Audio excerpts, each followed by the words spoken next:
Nasib baiklah dia tak, bukan nasib baiklah, malang sekali kita dia tak teruskan Malaysian Vision Valley. Kalau tidak Malaysian Vision Valley, Senayan ni di tengah-tengah daripada Nilai sampai ke PD sebagai kawasan pembangunan lembah kelang yang besar. Sebab saya minta Kerajaan Persekutuan dan Tok Najib, saya katakan, Tok, saya nak bangunkan Negeri Sembilan. Jadi dengan siapa dia tu? Saya nak bangunkan bersama dengan Sandabi. Sandabi punya estate daripada Nilai sampai Port Dickson yang boleh kita bangunkan 153,000 hektar, Datuk Jan. Datuk Jan, 153,000 hektar. Saya dah plan 30 tahun. Negeri Sembilan maju 20, 15, 20, 45. 30 tahunnya plan pembangunan. Tuan-tuan puan sekalian, saya dah nampak dah Negeri Sembilan 30 tahun yang akan datang. Bahawa setiap tahun kita tak perlulah nak naikkan cukai tanah dah.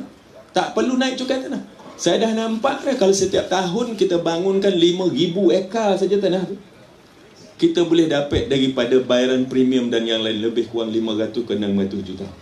Saya cakap betul. Negeri kecil macam Negeri Sembilan boleh dapat 500 ke 600 juta, campur pula cukai yang biasa 200 juta, campur itu dan ini 1 bilion. Negeri Sembilan boleh mengemukakan bajet tahunan 1 bilion. Tapi hari ini harapan tengah harapan. Tuan-tuan lah. Apa? Tak? Tak kan? Tuan-tuan tidak lah, tapi kawan-kawan tuan-tuan, yo.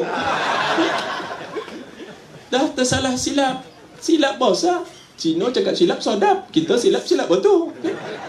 Wah sudah silap. Banyak silap dah ni. Sodap. Janji-janji manis.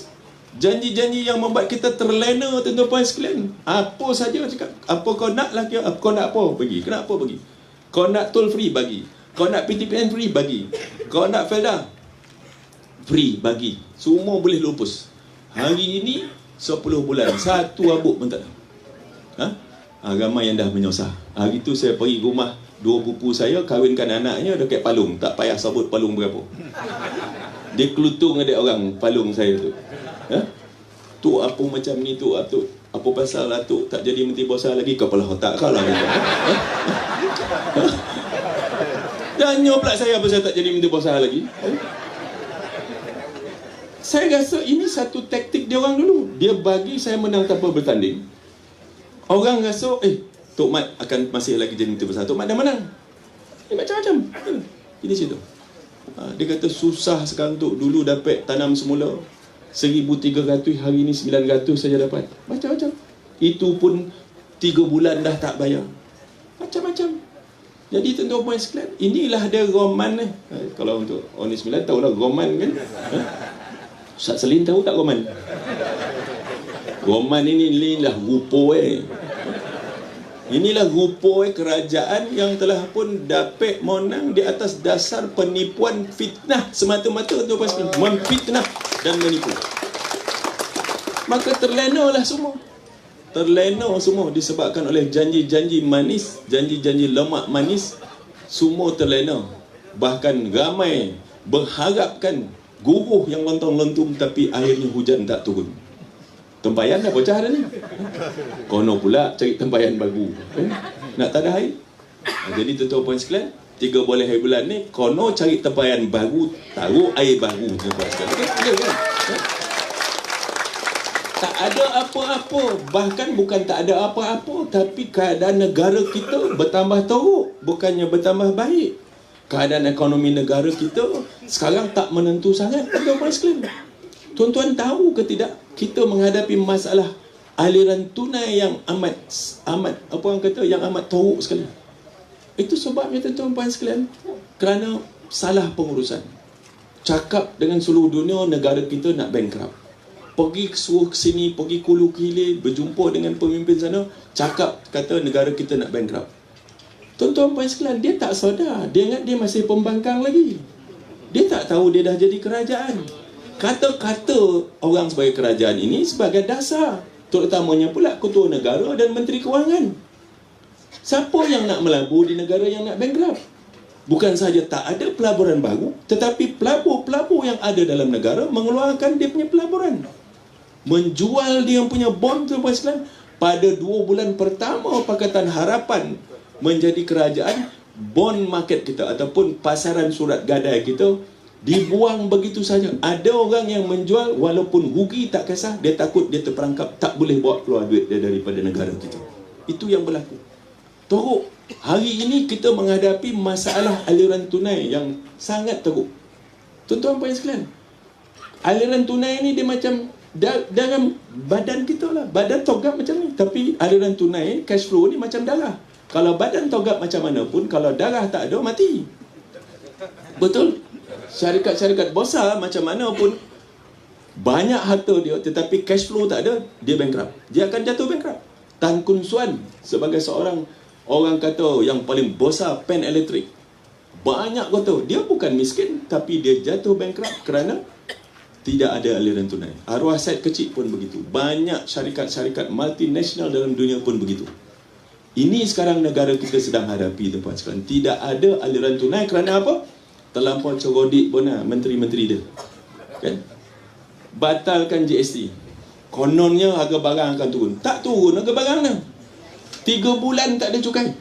Lepas pula katakan okey, bayar SST. SST dibayar setiap ujung tahun tu mas kan. GST dibayar oleh syarikat setiap bulan. Maka aliran tunai itu tak ada. Kalau masa GST itu dulu ada aliran tunai 7 ke 10 bilion setiap bulan. Bayangkan daripada bulan 6 sampai bulan 12 kita menghadapi masalah aliran tunai. Itu sebenarnya sedang berlaku. Tuan-tuan puan sekalian, kita sekarang tahu. Itu sebabnya tuan-tuan puan sekalian, pinjaman kita sekarang bertambah tinggi. Daripada 686 bilion pada bulan Mei 2018, setakat minggu lepas dah jadi 777 bilion. Dalam masa 10 bulan 100 lebih bilion dah meningkat. Apa nak jadi? Kerana apa tuan-tuan sekalian? Kerana mereka, kita sebenarnya negara, negeri, dia ada 4 sumber untuk mendapat pendapatan. Nombor 1 sumber ialah daripada cukai. Nombor 2 sumber ialah daripada hasil galian kita, daripada hasil muka bumi kita. Nombor 3 hasil daripada pembangunan pelaburan. Dan nombor 4 ialah daripada pinjaman. Sekarang ni 2 ni dah tak ada dah ni. Sebab semua projek pembangunan dalam negara kita dah dibatalkan. Semua cancel. Buat itu cancel, buat ini cancel, buat MRT cancel, semua cancel.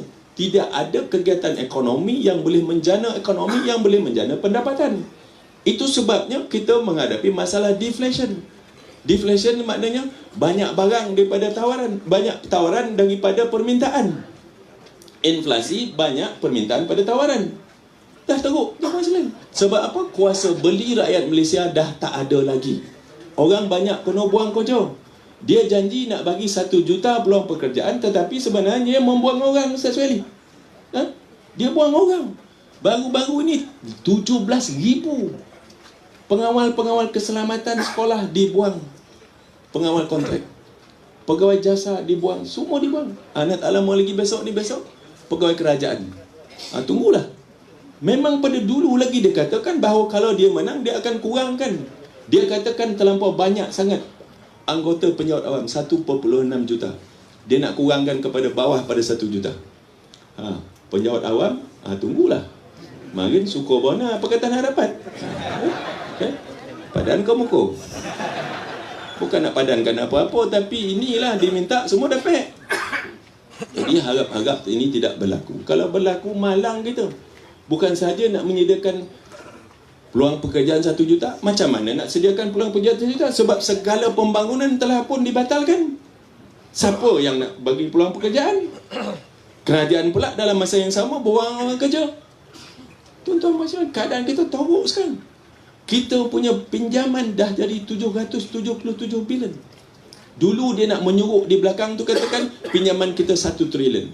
Saya tak pernah nampak sekelimbas kali pun bahawa itu dia angka pinjaman kerajaan kita. Angka pinjaman kerajaan kita, tuan-tuan puan sekalian, akaun bank negara, tuan-tuan puan sekalian, setiap 6 bulan, khususnya setiap tahun, diperiksa oleh Badan Dunia. Kerana kita bernaung di bawah bangsa-bangsa bersatu. Akaun bank negara kita diperiksa oleh Bank Dunia. Akaun bank negara kita disemak oleh IMF, International Monetary Fund. Akaun negara kita disemak oleh badan-badan penarafan antarabangsa, Moody's, Fitch dan macam-macam lagi, Standard and Poor. Tak pernah pun mereka mengatakan hutang kita melebihi 55% KDNK kita. Tetapi dia sendiri mengatakan hutang kerajaan kita 1 trilion.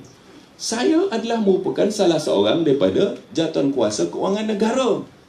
Tuan-tuan sekalian, saya tak pernah nampak pun. Jadi ini yang mereka lakukan. Nak berselindung di sebalik, kononnya keadaan negara teruk benar pada dia ambil alih. Kau dah menang, kau uruslah negara. Kan? Apa pula katakan dia tak ada, oh ni hutang kau punya pasal. Macam juga kita beli syarikat. Kita beli syarikat, kita beli dia punya aset, dan kita beli juga tanggungan dia, asset and liability dia.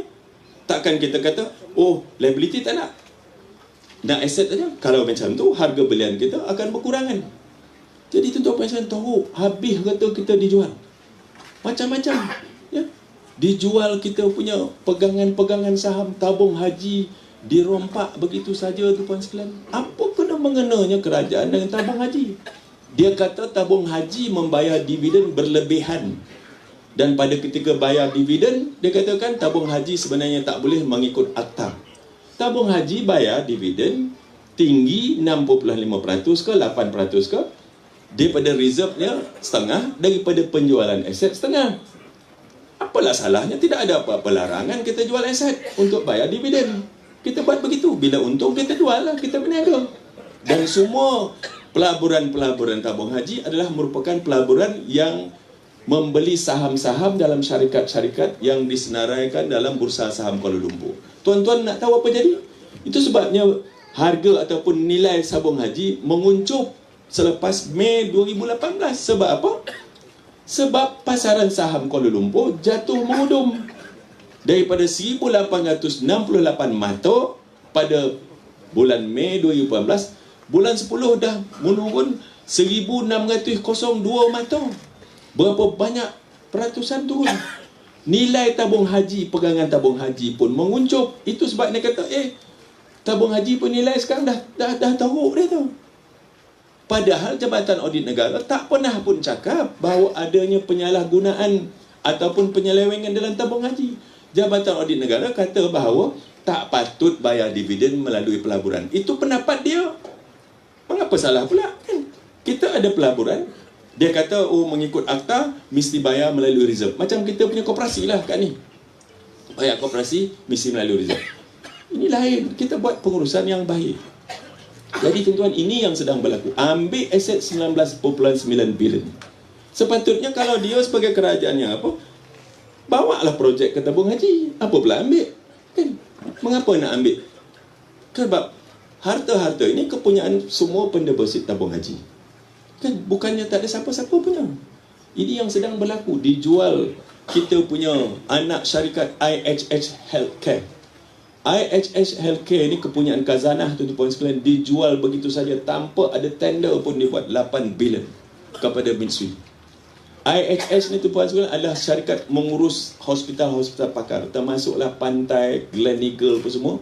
Di Singapura ada 5, termasuklah hotel hospital Queen Mount Elizabeth, tuan-tuan sekalian. Ada 12 di India dan 10 di Turki. Syarikat pengurusan hospital yang terbesar dalam Asia. Dijual begitu saja. Itu sebabnya khazanah rugi. Kau dah jual permata khazanah yang membelikan pulangan yang banyak, lepas itu kau cakap khazanah rugi. Ini Piramli pun tahu baiknya tuan-tuan sekalian. Apa cerita? Kau menuding jari kepada benda yang telah kau buat. Ni PNB itu pun sama juga. Pasaran saham kita teruk. Saya kata tuan-tuan sekalian, tabung haji dia punya nilai turun. Saya ambil satu contoh je. Kerana Majlis Agama Islam ada saham dalam syarikat perladangan tabung haji. Syarikat kelapa sawit. Semasa bulan Mei, syarikat saham yang diniagakan iaitu tabung haji plantation RM1.68. Tapi pada bulan 10 dah jatuh jadi 58 sen. RM10 ruginya. Tuan-tuan sekalian, itu sebabnya saham tabung haji, nilai tabung haji jatuh menghudung. Kerana apa? Kerana ketidakkepercayaan, tidak adanya sentimen percaya kepada pasaran saham disebabkan oleh kerajaan yang tidak mampu untuk mengurus negara dengan baik. Setakat ini tuan-tuan, adakah tuan-tuan tahu apa hala tuju negara kita? Apa hala tuju negara kita? Tak ada. Dia asyik menuding 1MDB. Sekarang ni pula dia menuding, UMNO mau PAS nak jadikan Malaysia negara Taliban. Aduh, itu modal lah. Kau buat lah kojo, kan? Kojo kau buat lah. Biar Dan buat kojo Dan. Biar saya buat kojo saya. Saya nak bercium pipi kau, saya nak bawa peluk kau dengan PAS, itu saya punya pasal lah kan? Apa yang kau sakit hati? Yang kau sakit hati apa pasal? Ngobang pula, kerjasama PAS UMNO ni akan menjadikan Malaysia ni negara Taliban. Dah 62 tahun dah UMNO mentadbir negara. Ada seketika katanya bersama dengan PAS tahun 74 selepas peristiwa 1969. Tak pernah pula kita wujudkan Taliban. Bahkan negara kita antara negara yang paling berkesan sekali untuk kita melihat dan juga mengawal ekstrim agama. Termasuk kita tangkap, setiap kali kita tangkap Daesh, kita tangkap orang Taliban, Al-Qaeda dan macam-macam. Kita tak mahu fahaman ekstremis ini ada dalam negara kita.